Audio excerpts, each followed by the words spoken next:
Hello everyone, this is Sana Epic. Welcome back to my channel, everybody. Sorry I've been gone for so long. Been quite busy. As you all know, I became a live streamer on Twitch TV, and that pretty much took over my entire content production life, if you want to call it. But nonetheless, you guys have continued to come to this channel and see all the old stuff that I actually have done. But I decided that I'm gonna start making some more YouTube videos now. I have some free time that I can do, bring you guys some more content. So I decided, you know what, let's start doing this. One of the things that I've been doing in my live stream is FTB, Feed the Beast. You probably heard of it. If you haven't heard of it, go look for it. It's fun. It's a launcher. It's a launcher just like you know, Technic or TechKit or any of those things you guys have heard. But we're not gonna get on any of the legalities or whatever drama that goes on with that stuff. That's not what I'm here for. Anyways, I chose FTB because it was one of the I really like what they had. I really like the launcher. I like everything that was going on with that. So I decided to start getting into FTB. Now, I knew nothing about this stuff. What you're about to see is probably 3 to 4 weeks of straight learning, and this is my second world now. And you know what? I'm not doing too bad. So I'm going to show you guys what we've done here on this world. Give you a little tour of my world here. And what I'm going to do is I'm actually going to be bringing some tutorials of individual things that I have done that everybody always asks me in the cast. How do you do that? How do you make this? How do you make that? So I'm going to bring it to you guys. But for now, we're just going to do a quick tour. And also, I'm going to bring you guys Let's Play of this. Separate world though, not this world. This world will continue on in the live stream only. If you want to see more of what I'm doing here, come to the live stream. You will enjoy it. Alright, here we go. And yes, I can fly. Jetpack, guys, jetpack. There we go, guys. So the very first thing I'm going to show you is what I consider the main core of what I'm doing here in my live stream, and that is that building right there. That building right there is my power plant. One of the challenges that we have put upon ourselves in the live stream is to create 2,000 MJs of power. Now, some of you, this stuff's not gonna make sense. Yeah, by the way, yes, those are portal guns, and they're freaking amazing. So if you guys don't understand what that even means, is, you know, we have a bunch of power. We need to run all of this stuff. Requires power, so we get it out of here. This is where our power plant is, and look at this. Look at this. Going as cheesy as possible. I'm even putting password protection system on my place that nobody can actually get into because it's single player. But that's besides the point. Anyway, so this is my power plant, guys. What you're seeing right here, guys, is a ridiculous amount of engines. This is my magmatic power plant right here. The design has been, like I said, to reach the goal of 2,000 MJs of power. Now, we have now just done 4 clusters of it. When I decided to build this thing, I decided that I wanted to go straight engine power and not nuclear.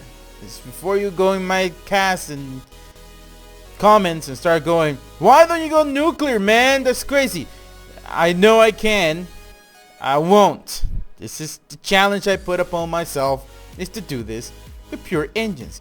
And I love the fact that I have a crap load of engines working together beautifully. Anyways, so later on we'll get into nuclear and all of that stuff. But for now, I wanted to do it all with Buildcraft, with using magmatic engines. And as you can see here, is the way I designed this is by clusters. Each cluster contains 16 cells. 16 cells equals, 1 cell equals to 4 engines. Let me show you over here. That will equal to 1 cell. 1, 2, 3, 4 engines. And then we are powering all by lava from the nether, which I will show you guys that in a moment here. All is being pumped into here by a tesseract.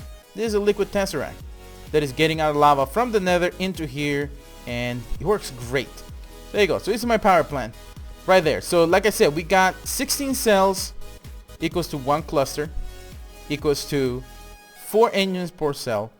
And then you can make the math yourself, because I don't feel like making the math.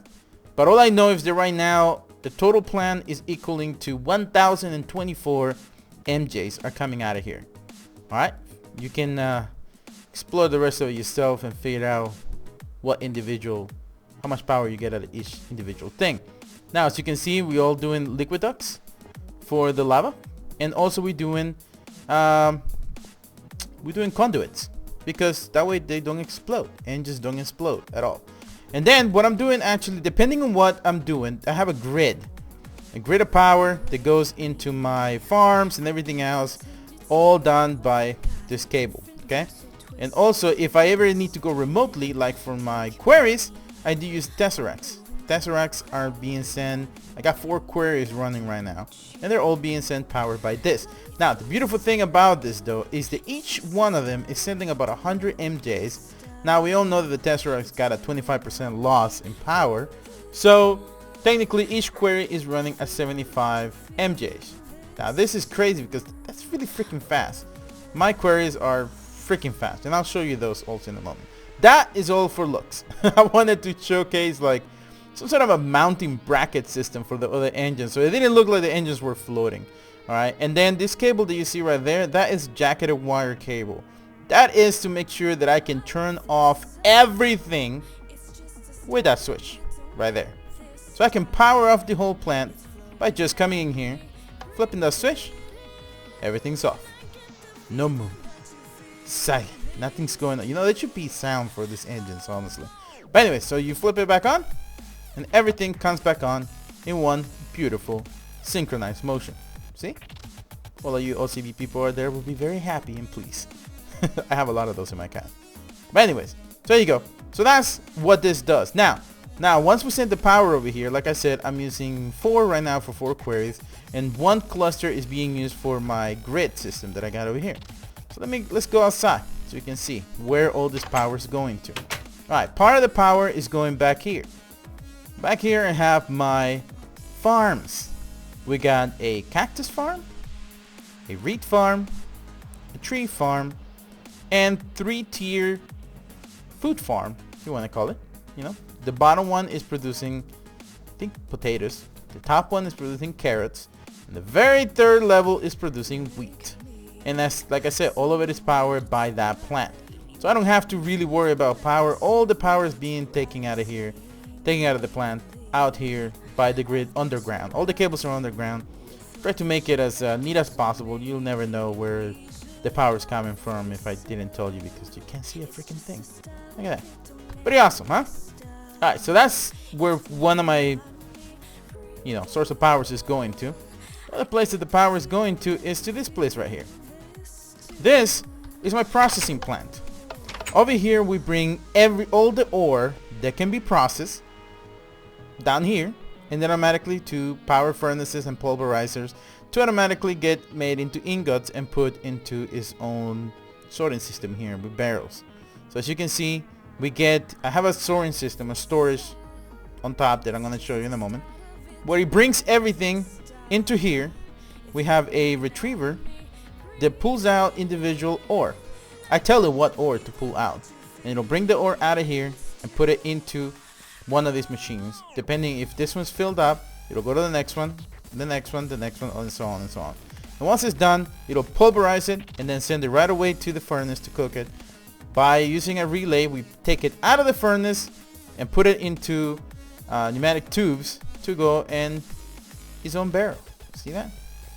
So I'm always constantly making some sort of everything's getting processed automatically.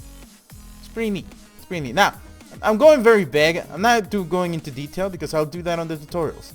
Now, from here though, we can take out everything that we do, and this right here is actually an automation plant. It'll put automatically, it'll generate whatever I want it to. Right now is making magmatic engines. So the first station creates a red transmission coil, which is needed for the magmatic engine. Next station creates gears, which is needed for my engines too. Next station is making pistons, and that is it. I have an extra one that I'm not using because it's just an extra to have, just in case there's some items that require more than that. And then what happens is that it comes from this chest into the auto crafting table, out of the auto crafting table into another chest, and then another retriever right here pulls the pieces out and send them into a final station that puts together my whole engine, and then we end up with magmatic engines. There you go. Pretty simple process, but it works really nicely. It works really great. Yeah, I shut those things. I don't know why I did that, but oh well. So anyway, so that is where all my power is going to also. Now, in here, this room don't matter. This is be my testing facility.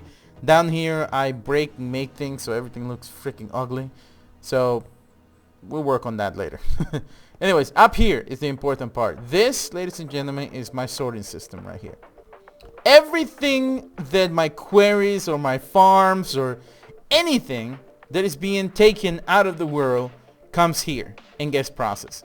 Right here it comes out from using an ender chest into a filler, and then it goes with humanity into barrels. There's a lot of barrels in here, but everything is neatly organized, so you can see all the material is coming in, and it looks for its place where it belongs and stays there. We got 2 levels at this. Here's the second level where things are coming to, and this is the last level, and it just looks for whatever it wants, you know, wherever is room for it, it'll put itself there. Pretty awesome. Don't have to worry about much. It's pretty cool. And then we got the 3rd level, so that's my sorting system. The roof, should I say, and the roof is just a nice view of everything. And over here we got our sub wall. This is the subscribers on Twitch TV. These are people who are actually paying $4.99 a month to be subscribed to my channel and decided to support me financially with a monthly fee. So it's pretty awesome, and as a thank you I made a wall with their names on it. Pretty cool. Alright, so that's the other place where my power is going to. And then that is it. So for the queries, I'll show you the queries in a moment. Okay, we'll leave this little gadget for last. Okay, that's special. I'm gonna show you that last. Anyway, so let's go. Oh yeah, where do I get all the lava for those engines? I'm gonna show you in a moment. Let's go over here first. Let me get the... Oh, that's just... Oh well. Let's go over there. Anyways. Thought I had some potions, but I didn't. There we go. So let's go over here to the Nether, where we're pumping all the lava out of into my engines. So it's pretty cool. Look at that. I got... Wow, what are you doing here? In the freaking Nether. You know... His buddy burned last time. Guess they don't learn their lessons, huh? Hey. Where's my portal? Did something blew up my portal? I'm telling you. Unbelievable. Alright, I guess we'll fly. There we go. So let's go flying in the Nether. Go find our place. We have a lava lake down here that we are getting our lava from. And it's pretty cool. It works. So there we go. That was the first platform where I was getting lava from. But now over here you can see where the big damage is happening. Right here, this lake is pumping lava out of here into my beautiful power plant over there. So there you go. So the way we're doing is we're doing pumps. We're doing redstone cell in the center, and trust me, that redstone cell will last forever. And then out of liquid ducts into the other tesseract. So there you go. So this worked like a wireless receiver that sends liquid across, you know, teleports liquid from one place to another. So it's really freaking fantastic. Liquid tesseracts. If you're not using the tesseracts, start now. They're gonna save you a lot of trouble. And then obviously we have a chunk loader so that we can actually maintain this place loaded, so that we can continue receiving lava even if we're not here. So pretty awesome. So there you go. That's it for that. Okay, let me make another portal here. That works. There you go. So there you go. So that's how we get our lava from the Nether, real quick. So I just, like I said, I'm just running through it all, and then we'll do the tutorials and teach you guys how exactly those things were done. All right. So now that we got that, now let me show you some of the queries real quick. Let's go to the Twilight Forest. Now, this right here is pretty much my pride and joy over here of query. It's a dual query on a large hollow hill. Why, you might say, to do that? Well, large hollow hill have an insane amount of ore condensed really into one single place. Wow, these things are done. So I didn't even know that. All right, but there you go. That, my friends, is a dual query that just completely destroyed a hollow hill and took all the ore out of there and sent it to my sorting system, where it's all over there. I don't have to worry about no more carrying around with stuff.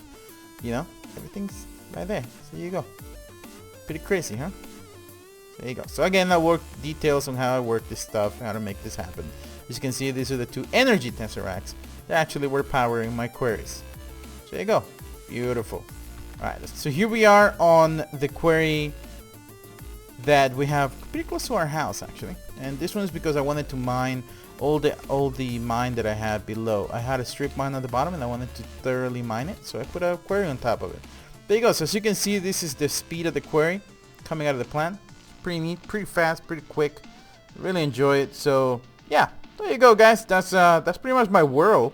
Hope you guys have enjoyed this little tour. And the last thing I'm going to show you is my spawner. And this is everybody's favorite right here. Let me show you here. These are spawners that are controlled with redstone. This is spawners that you actually create with a mod called Soul Shards, and gotta tell you, it's one of the funnest thing ever to actually use. You actually go around and collect souls, which is every time you kill a mob, that particular type of mob, you have a soul shard, and then the soul shard gets charged. Once you hit 1024, you get to tier 5, and you can actually have some pretty sweet spawners. I want to show you on top of it before, because my jetpack died. So let's go up and up and up and up. And you can see the inside of the spawner. So what I have here though is I have 5 tier 5 spawners right here.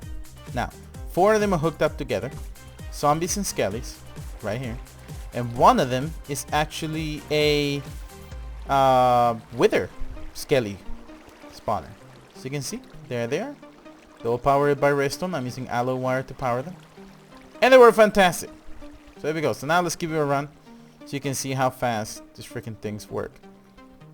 So there you go. So I created that whole thing right there, and it's all powered by redstone. And over here we have a filter that picks up all the stuff, a piston that when you go forward it pushes the mobs in front of you. All of that stuff will be shown in the future. So there we go. Let's turn on the standard mob spawner. This is 4 of them going on at once. Yeah. That's a lot of freaking mobs. Pretty sweet, huh? Alright, we're gonna stop because this can get crazy with 4 of them. There you go. Gonna let them all fall to the ground over here. And then we're gonna throw the potion in. Call it a day. There you go. Pretty sweet. Sweet XP very quickly. Have to worry about much. So anyway, so I didn't do many because, wow, okay, I guess I'm stuck on the cloud of freaking XP. Hold on, guys. Give it a second. Come on, hurry up. I don't have all day. Anyway, so there you go. So that's regular mobs. And the switch on top is actually 4. There we go. No need for an introduction. We know what these guys are. So when you have this one though, it's pretty cool because you can get yourself a Vorpal sword. Whoops, I just mixed them up. Shit, I turned that thing on for a second. Look at them. Anyway, so let's turn this off. So there you go. Because they are wither skellies though, I usually don't throw potion at them. I will use a sword with Vorpal 2 in it so that you can drop wither heads. As you can see right there, I got the wither heads right there in the barrel. Anyways, but because for time's sake, we're just gonna use the potion for right now. But you get the whole idea right there. Okay. So, oh wow, we actually did get ahead with that. That's freaking crazy. Anyways, so there you go, and everything gets picked up and put into barrels right here, so that I don't have to be picking anything up in my inventory and waste my time. There you go. There it goes. There it goes. And ta-da! We got another head. Awesome. All right, guys. Well, thank you so much for watching the video. I hope you have enjoyed it. And I look forward to bringing you more content. Thank you very much, everybody. Please follow the channel if you're new. And I'll see you guys next time. Check out the live stream because awesome stuff going on there, guys. Take care of yourself, everyone. See you later, everybody. Jumping into the portal that goes to nothing. Wait. Where the hell am I?